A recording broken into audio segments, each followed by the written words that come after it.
Hello everyone, this is Rick Baldwin here with another interview in our interviews with community leaders. And today we're at the Decatur Firehouse number 2 with Ninetta, Violante, Assistant Fire Chief and Fire Marshal. So thank you for letting us visit with you today. So why don't you tell us a little bit about what goes on here in a firehouse?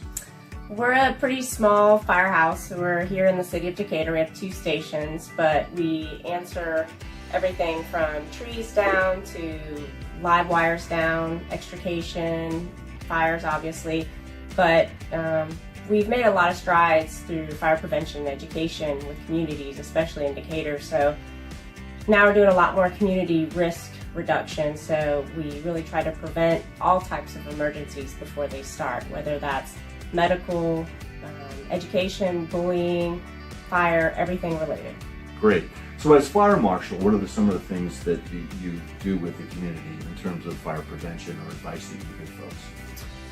Well, it's everything from not only having your pulse on the community itself and figuring out what the community needs, so what City of Decatur specifically needs in terms of not only emergency services, but just as a community itself and what we can serve and what we can do to make it a better place. But as Fire Marshal, I have to do some things like look at the street design or narrowing streets or the height of certain businesses or the types of businesses that come in, and then even the sizes of houses, and do we have the correct trucks, hoses, and whatnot to apply those resources strategically. That's great. So what are some of the things, the common things in fire that happen in fires out there, what people can look for or prevent and do some things in their home to prevent some things? It's always fun to Google, so you can always Google what are some of the #1 causes of fire.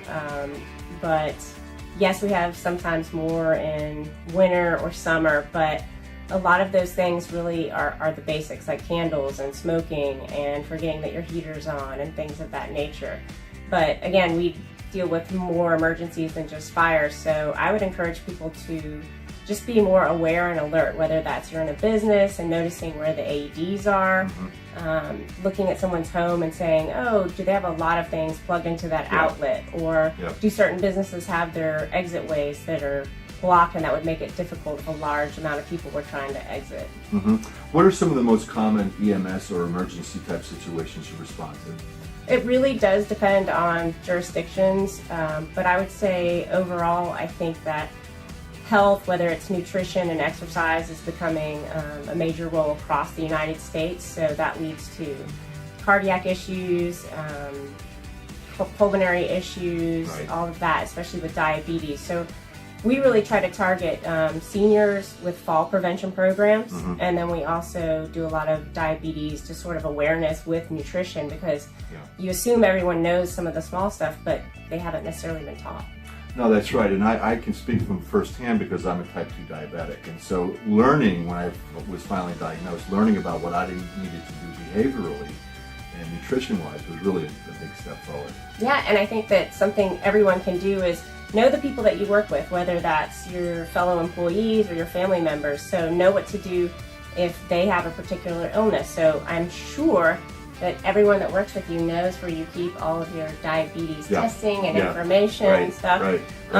Or if someone has, cardiac issues and they have their nitroglycerin, someone should know where that is, or where someone's EpiPen is, or where their inhaler is, and how to assist their friend in using it.